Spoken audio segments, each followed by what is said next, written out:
Hello from the Engerati studio, live at ICSG 2016. My name is Ade, and joining me today is Alper Ugural, Chief Executive Officer at Energy Pool.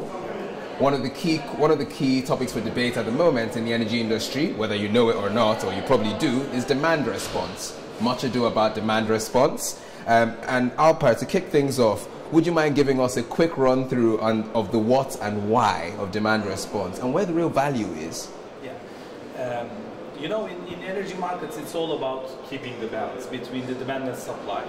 And sometimes the demand is there, but there's no supply for it or limited supply.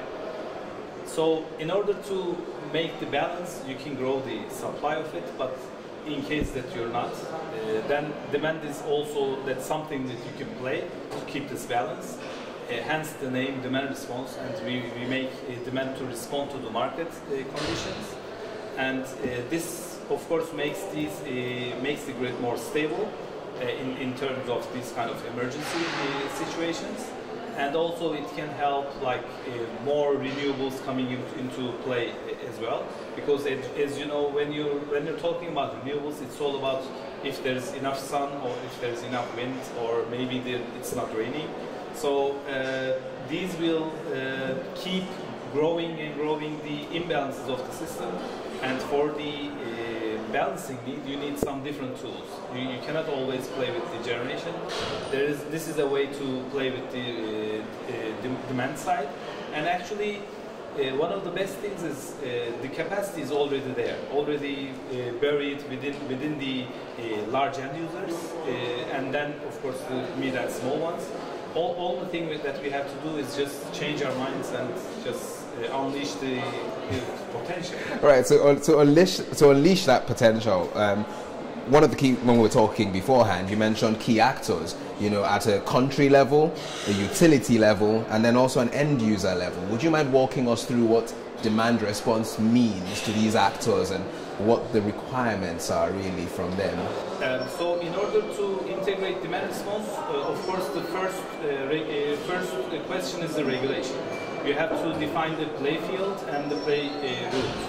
And in this regulation, you have to make sure that all parties know what will be the demand response in a country like that. And after that, of course, the second challenge is to integrate the end users. These end users will be large manufacturing companies, and it will be really hard for them to be integrated into the system, because any production facility or a manufacturing capacity is a bit harder and more trickier than integrating a generation unit into the system.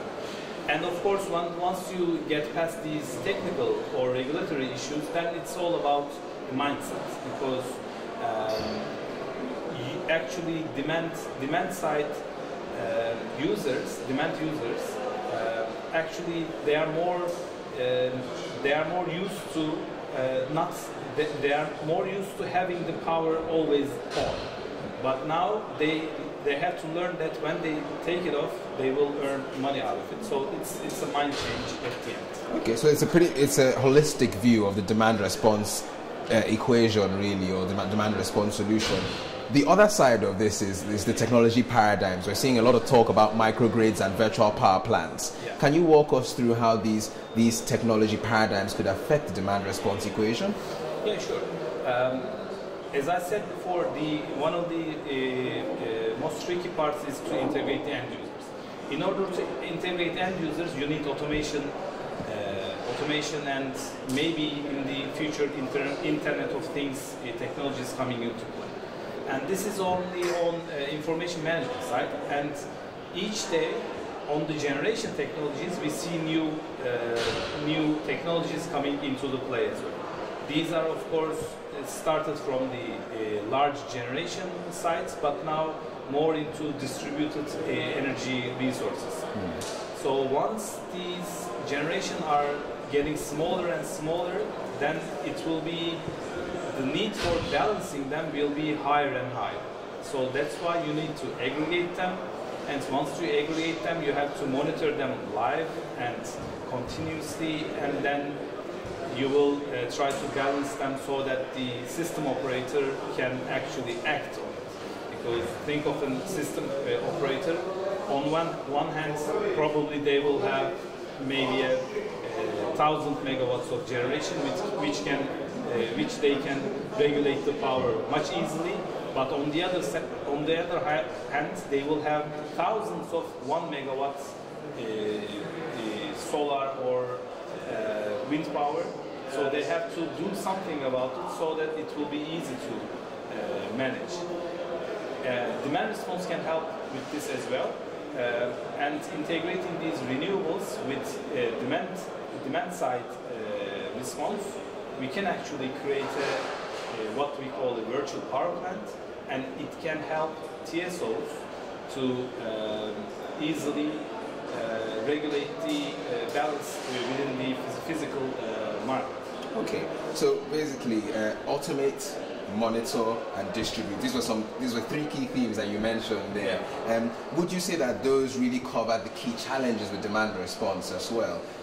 Is there also a need for a consumer behavior change as well, or studies on actual consumption? Yes, sure.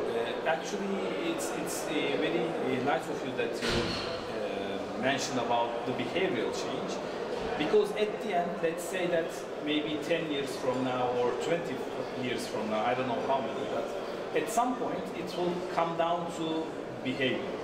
So we will ask individuals to wash their clothes at night instead of during peak hours. So this will be a demand response. We are now in the transition period, so we will start eventually from the large end users, but at the end it will come down to individuals who are actually making this into their lives. In the world, of course, now in some parts, mainly in Americas, you can see these kind of applications. And once the behavior is changing, then it is monetized in the energy market. So washing your dishes at night actually makes you some profit out of it, or just lowers your energy. This is a way of demand response as well, but it's well into the future. Okay, well, you probably know what's coming next. You've given us a very good overview of where you could go with demand response and what the key challenges are. So at Energy Pool, how much of this is a reality? Where are you deployed? And also, could this be something we do in Turkey? I mean, we are here, right? Yeah. As Energy Pool is the leader of demand response in Europe, mainly our market is in France, but we also have another operations over Europe, as well as Japan and some parts of Africa as well. And now we are into Turkey. As a total in the world, we are managing nearly 2 gigawatts of power. So this is about 1/3 of a nuclear plant, and it's a virtual power plant, and it's a really good size for demand response. When we see about what's happening in Turkey, actually Turkish regulators, Energy Ministry and Energy Board plus TSO is already working on it for the last 2.5 years, and now these preparations are coming to an end, and within few months the regulation will be published. It is already published for public consultation, and they got the reviews, and now the final version will be out.